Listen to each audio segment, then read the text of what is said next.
Greetings.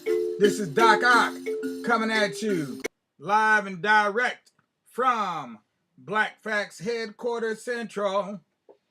We're here for another evening of storytelling about none other than His Right Honorable Marcus Mosiah Garvey. Still doing it all for you. All right. And so this evening, we will be reading on through the book and see what we can find in there. What new stories can we find about Marcus Mosiah Garvey that you may or may not have heard before? And if you have heard it before, keep it to yourself. Don't tell nobody. If you haven't heard it before, then just regal in the fact that you're getting it right now free over the Black Facts, the tubular Black Facts channel. Meanwhile, you know what we need to do right about now? We need to go ahead and have you give us a like if you're watching on Facebook. Give us a thumbs up if you're watching this on YouTube. And then go ahead and spread the word far and wide about the black pride that we are spilling over with here at the tubular Black Facts channel. Yes, every single day and every single night. When it's noon or 9, that's when it's time for us to take flight, like we're about to do right now. But before we do that, just to get us in the right mood, let's see what the great Marcus Garvey has to say about today. Well, this is a saying. It's a very short one. Again, I love short ones. The greatest weapon used against the Negro, meaning black folks, is disorganization. That is the greatest weapon used against black folks is disorganization. So if you think that it's all because of somebody else, think again. Maybe it's just because we are not properly organized. Okay, and of course, there can be all kinds of extenuating circumstances that could cause said disorganization. But the fact of the matter is, the more organized we are, the better chance we have for success in any endeavor that we may like to engage in. So, speaking of organization and disorganization, let's go ahead and do our reading for the night and see just how did Marcus Mosiah Garvey run his own organizations, such as the UNIA and African Communities League of 1920. It was either 1920, 21. I forget exactly how they like to word it, but it's one of those two. So as we're doing that, we're going to go ahead and transition to our Slizzard Shizzo. So let's see if I can get it up here, make it good to go. A positive thing happening. See what we got tonight. Is it going to work? Will it work or will it not? Looks like that's a no. So let's see if I can fix it here. Try it one more time. Let's see what I can do here. Sometimes it needs a little nudge. Got to give it a little nudge. Like giving your car a jump start, you know? Sometimes that's just what we have to do.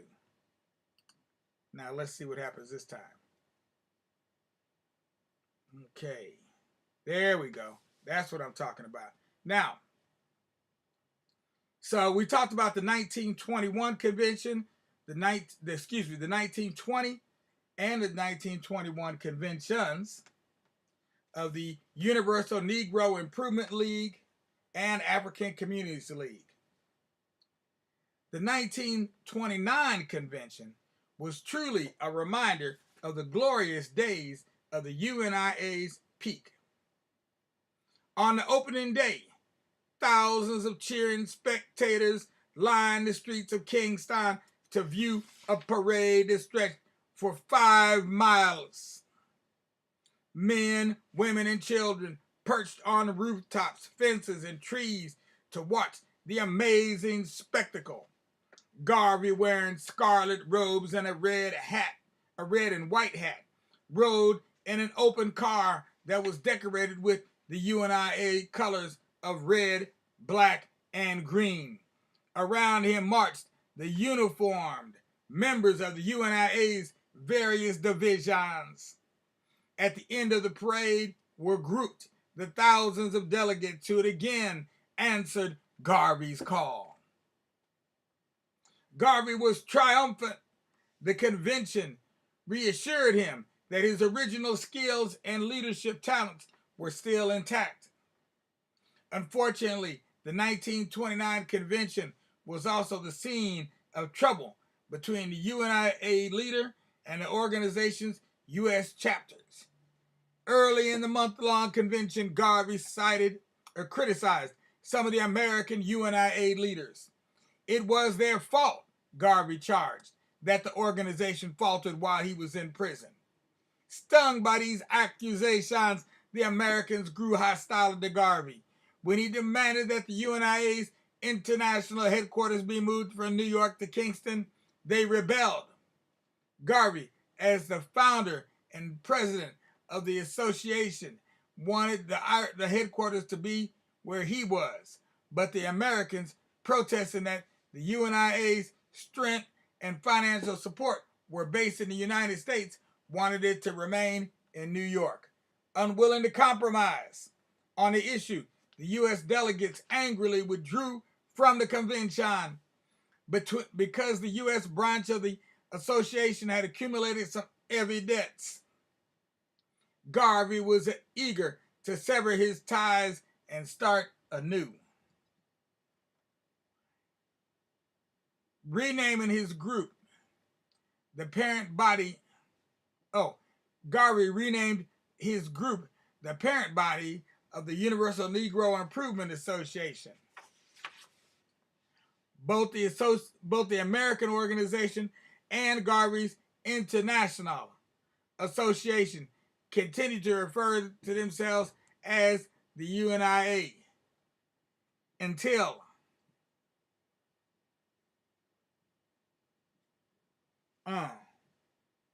the schism further weakened his already faltering movement. Meanwhile, Garvey decided to try his hand at Jamaican politics. In 1929, he formed a People's Political Party and began campaigning for a seat in the Jamaican legislature. His platform called for a reform of the judiciary system. After making negative remarks about certain Jamaican judges, he was sentenced to 3 months in jail for contempt of court. The incident happened far outside the courthouse, but no matter.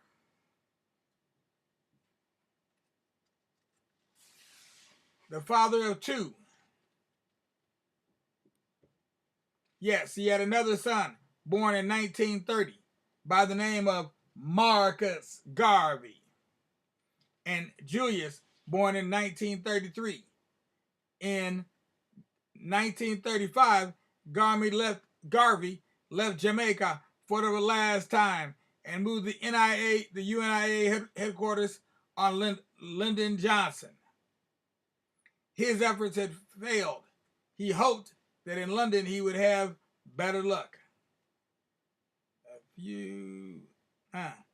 A few months after Garvey arrived in London, he was heartbroken by the news that the independent black nation of Ethiopia had been attacked and invaded by Italy.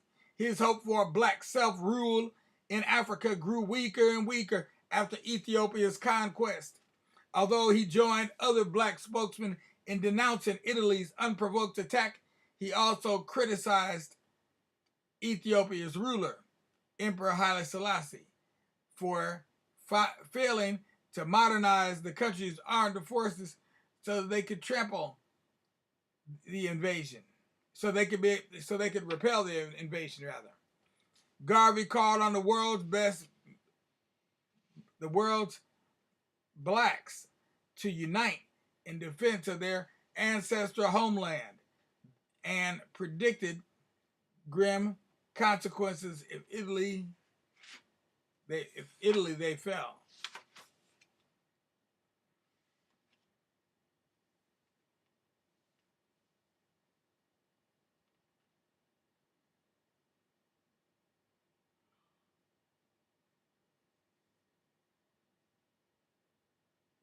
Oh, excuse me. He said of Ethiopia's defeat, "If you Negroes do not readjust and steady yourselves and think intelligently as the age demands, your next 50 years will not see you defeated, but will see you wiped out entirely from civilization." Using his newest publication, a monthly magazine called Black Man, that he had started in December 1933, Garvey published his views on the Ethiopian situation and other black issues. Negro World had folded in 1933, and Garvey knew he needed some way to keep in touch with his scattered followers. But Black Man was expensive to publish and distribute and appeared less frequently as the years went on. Garvey tried to regain a following in the United States, and he held UNIA conferences in Toronto, Canada in 1936, 1937, and 1938. Some loyal Garveyites crossed the Canadian border to see their old leader, but their numbers grew fewer each year. Realizing that he needed to recruit the younger generation if he wanted to keep the movement going, in 1937, Garvey formed a school of African philosophy to train interested students for UNIA leadership. The program was offered as a correspondence course, but only 8 students enrolled in the school in 1937. Ultimately, Garvey's efforts to rebuild the UNIA failed. The membership dwindled, and from 1935 to 1937, Garvey collected less than $400 from all of his various fundraising drives. The days when he could raise thousands of dollars in a single night were gone forever. He was barely able to support his family and could not afford to bring them to England until the summer of 37. The wet and chilly English climate was hard on his 2 sons, however, and in 1938, Amy Jacques Garvey took the boys back to Jamaica. Garvey remained behind. Garvey had presided over a wealthy organization during the UNIA's heyday, but he lived close to poverty during his final years. He had never accepted the full salaries due him as president of the UNIA and the Black Star Line, and he had often used his own savings for organizational activities. Garvey often wrote to his family, assuring them that the association would take care of them after he died. "I have nothing to leave for them, but the service I have cheerfully given to my race will guarantee their future," he believed. In January 1940, Garvey suffered a serious stroke that left his right side paralyzed. He had always had a problem with asthma, and he suffered 2 dangerous bouts of pneumonia during the 1930s. Garvey's doctor urged him to leave England for the warmer Jamaican climate, but he refused. He knew he could not lead an international organization from that tiny, isolated island. Sick as Garvey was, he continued to conduct UNIA business from his home. He read all of his letters and newspapers, dictated correspondence, and held interviews at his bedside. However, in May 1940, the final blow came. A London newspaper published a report that Garvey had died in poverty. Believing the story to be true, other newspapers picked up the letters, poured into Garvey's London office. His secretary, fearing the effect that this depressing correspondence would have on his frail health, kept the mail and newspapers from him for several days. Garvey finally grew suspicious and demanded to know what was going on. He was given his mail, but the shock of reading his own obituary was too much for him. When he saw the black streamer headlines of the Negro newspapers, he mentioned to his secretary that he wanted to dictate a statement, but he cried aloud in anguish and fell back into his pillow. He was unable to speak again, wrote Amy Jacques Garvey, reporting the news she heard from her husband's friends in London. Garvey died on June 10, 1940 at the age of 53 years old. His last request was that his body be brought back to Jamaica from the land of strangers. More than 2 decades later, that request was honored. In 1964, Garvey's remains were transported to his homeland by the Jamaican government. Garvey, once scorned by the Jamaican elite, was given the title of First National Hero, the country's highest honor. Although Garvey's name is not widely known today, his ideals live on. During the decades after his death, much of Africa gained its freedom. Garvey never visited the land that played such a large role in his dreams, but his philosophy had a profound impact on the continent. Many leaders of the emergent black nations, such as Nnamdi Azikiwe of Nigeria and Kwame Nkrumah of Ghana, have acknowledged the importance of Garvey's movement and their fight for independence. Nkrumah said that I think that of all the literature I studied, the book that did more to fire my enthusiasm was the philosophy and opinions of Marcus Garvey. Garvey's philosophy has had a lasting influence on the United States. During the 1960s, many of his ideas were revived by young black Americans who were dissatisfied with the progress of the civil rights movement. Like Garvey, these militant young black people advocated separatism and self-reliance. Black power became their rallying cry. One of the many black leaders who credited Garvey with being a major influence on their lives was Malcolm X, who in the 1960s was the spokesman of the radical black separatist organization called the Black Muslims.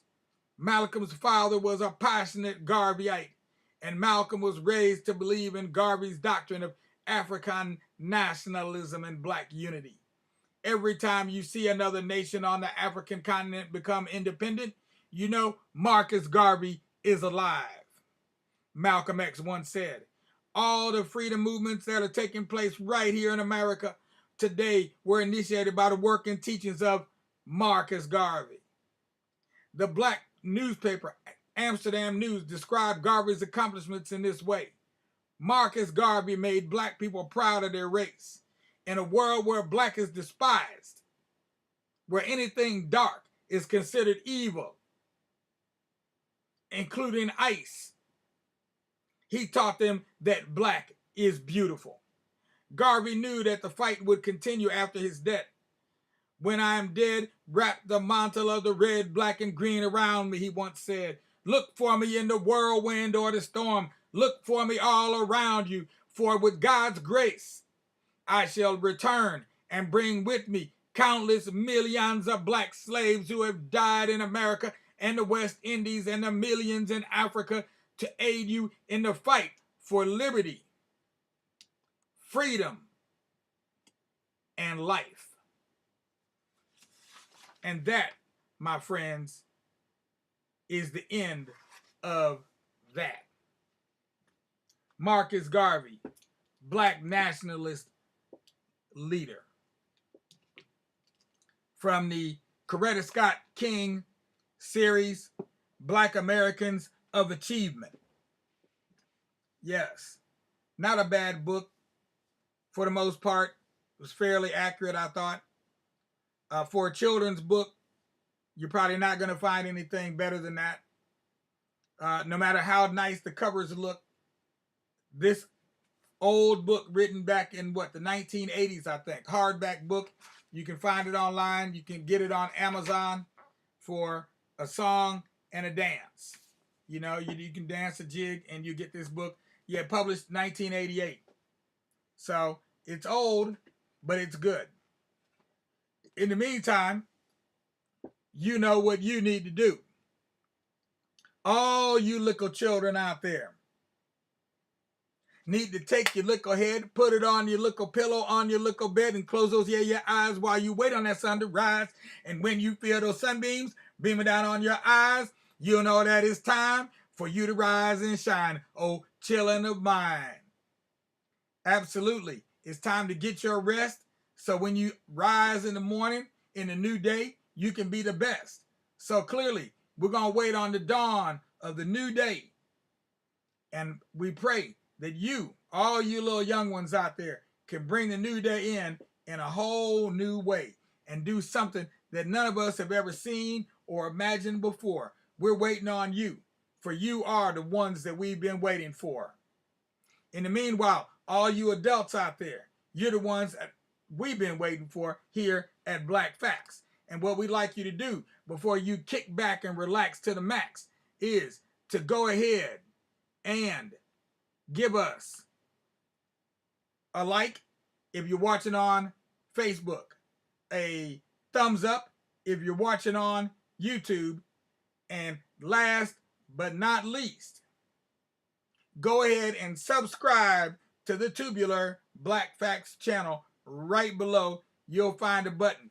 Give it a lick one time as we check out of here real quick. This is Doc Ock at noon and 9 signing off. Moving on to the extra. Here we go.